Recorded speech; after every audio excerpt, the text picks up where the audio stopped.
book openings, you're going to lie on your side with your hands straight out in front of you. And we want to make sure that your head is supported. So grab yourself a cushion, roll up a towel, anything like that.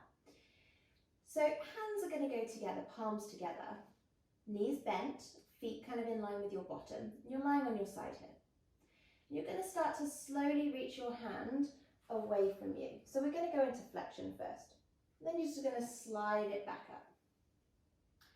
And we're going to make this movement a little bit bigger. So I want you to slide forward and then slide it back up and all the way over your chest so your elbow comes to the floor.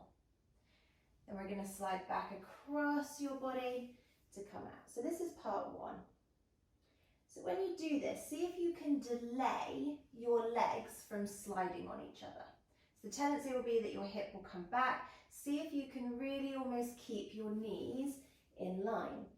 So it's like you're reaching your top knee along your bottom knee as you come around. Great, and we can make that even bigger. So we go all the way out and then you can actually extend your arm. Okay, so again, you create the tension here. So the more you delay your leg from sliding and your hips from turning yourself, not because someone's pushed you, then the more likely it is you'll create the stretch and twist through the whole spine. So next, we're going to draw a big rainbow. So with your middle finger on that top hand, you're going to draw a big rainbow over your head and out to the side of the room.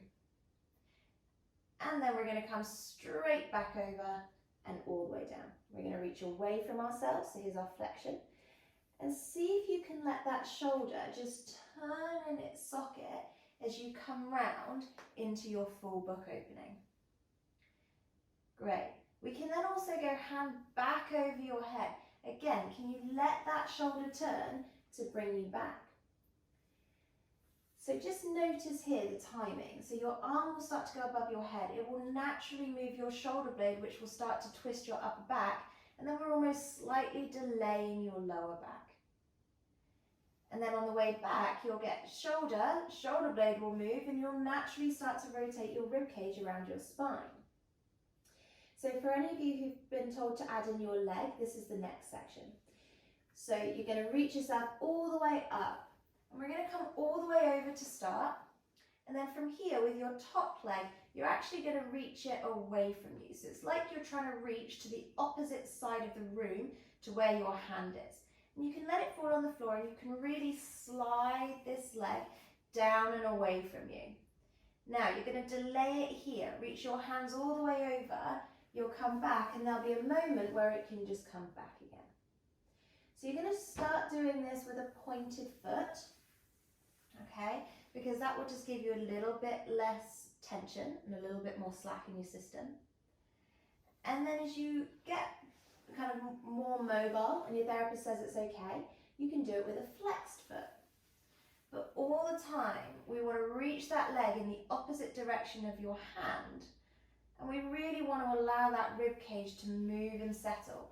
The bottom side of your body should always be touching the floor. So try and use your exhale to get over here. And you can pause there. You can take a few big breaths. And you can exhale and just let your breastbone just soften into the floor. Really take a few big breaths. And then let it just drop and settle. And then arm comes back. And you'll fold yourself back in. And you're going to do both sides.